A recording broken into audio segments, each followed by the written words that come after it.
तकरीबन 200 साल तक रोम में कोई बड़ी सिविल वॉर नहीं हुई। इस दौर को पैक्स रोमाना यानी रोमन पीस का नाम दिया गया।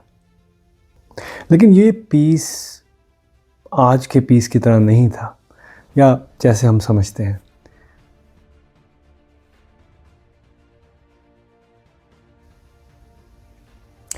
दोस्तों, ये कहानी असल में पीस की नहीं है। ये कहानी है कि रोम ने डर, कानून और कंट्रोल के ज़रिए स्टेबिलिटी कैसे कायम रखी, और ये सिस्टम फॉर दैट टाइम क्यों चला। 27 BC अगस्तस ने सिविल वॉर्स ख़त्म कर दी थी।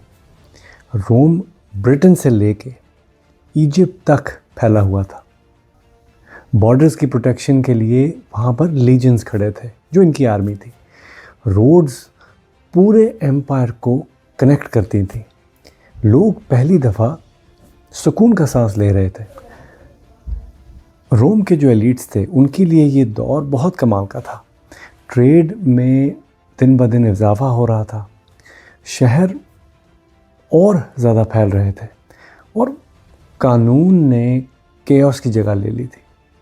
हिस्टोरियन कैसियस दियो वो लिखता है कि लोगों को लगा फॉर टाइम भी कि रोम अब एक नए सुनहरी दौर में दाखिल हो चुका है, और काफ़ी हद तक ये बात सही भी थी। लेकिन असल बात ये है दोस्तों कि पैक्स रोमाना का मतलब ये नहीं था कि जंगें बिल्कुल ख़त्म हो गई थी। जंगें तो अब बस शहर के बाहर शिफ्ट हो गई थी। जुडेया में 70 CE में जेरूसलम तबाह कर दिया गया था। ब्रिटेन में बोदिका की खूनी बगावत शुरू हो चुकी थी। टैसिटस लिखता है कि रोम तबाही पैदा करता है और उसे पीस का नाम देता है। ये सिर्फ अल्फाज नहीं थे दोस्तों, ये रोम की पॉलिसी थी। रोम के अंदर पीस था, और वो इस वजह से था कि रोम बगावत को ज़िंदा ही नहीं रहने देता था। तो दोस्तों, ये रोम ने पीस कंट्रोल कैसे किया। रोम सिर्फ ताकत पे ही नहीं डिपेंड करता था, वो कानून, सिटीजनशिप और इंफ्रास्ट्रक्चर को इस्तेमाल करता था। लोकल जो लीडर्स होते थे इनको सिस्टम का हिस्सा बना दिया गया था। सिटीजनशिप जो थी वो लॉयल्टी का एक इनाम कंसिडर होती थी। रोड्स ट्रेड के लिए भी थे और फौज की तेज़ मूवमेंट के लिए भी थे। हिस्टोरियन मैरी बेड के मुताबिक रोम इसलिए कामयाब हुआ कि ये एम्पायर लोगों को फ़ायदेमंद लगती थी। वो इस एम्पायर से डरते नहीं थे, बल्कि वो रोम पे डिपेंड करते थे। दोस्तों, सिस्टम ज़्यादा पावरफुल कब होता है? जब लोग डर से ओबे करें या जब उन्हें उस सिस्टम से फ़ायदा भी मिलता हो। यहाँ दोस्तों एक ट्विस्ट आता है। पैक्स रोमाना या रोमन पीस ये कोई मोरल अचीवमेंट नहीं थी, ये एक मैनेजमेंट स्ट्रैटेजी थी। रोम ने कॉन्फ्लिक्ट ख़त्म नहीं किया था, उसने सिर्फ ये डिसाइड किया कि लड़ाई कौन, कब और कहाँ होगी। पीस सबके लिए एक जैसा नहीं था। इस एम्पायर के अंदर हर किसी का एक्सपीरियंस अलग अलग था।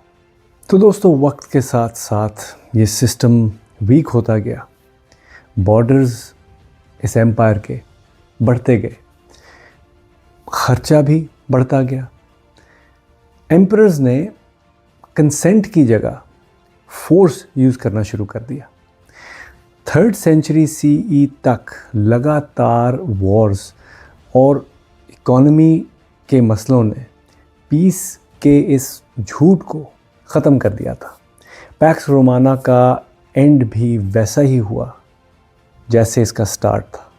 फौज ने स्टेट का फ्यूचर डिसाइड किया। पैक्स रोमाना या रोमन पीस हमें ये सिखाता है कि कंट्रोल पे बनी स्टेबिलिटी भी पीस लगती है। लेकिन कंट्रोल की कीमत हर साल गवर्नमेंट के लिए या कंट्रोलर के लिए बढ़ती जाती है। अगले एपिसोड में हम देखेंगे कि रोम ने कोलैप्स के बाद सरवाइव करने की कोशिश कैसे की और ऐसी एम्पायर्स अचानक क्यों नहीं गिरती बल्कि आहिस्ता आहिस्ता धीरे धीरे टूटती हैं। दोस्तों, थैंक यू फॉर ज्वाइनिंग। अगर आपने हमारा ये शो लाइक सब्सक्राइब नहीं किया तो प्लीज़ लाइक शेयर सब्सक्राइब का बटन दबाएं। हमें कमेंट में बताएं how are you liking this show और हमें आइडियाज़ दें व्हाट टू डू। नेक्स्ट जो सीरीज़ होगी वो किस पे हम करें। Until then, thank you.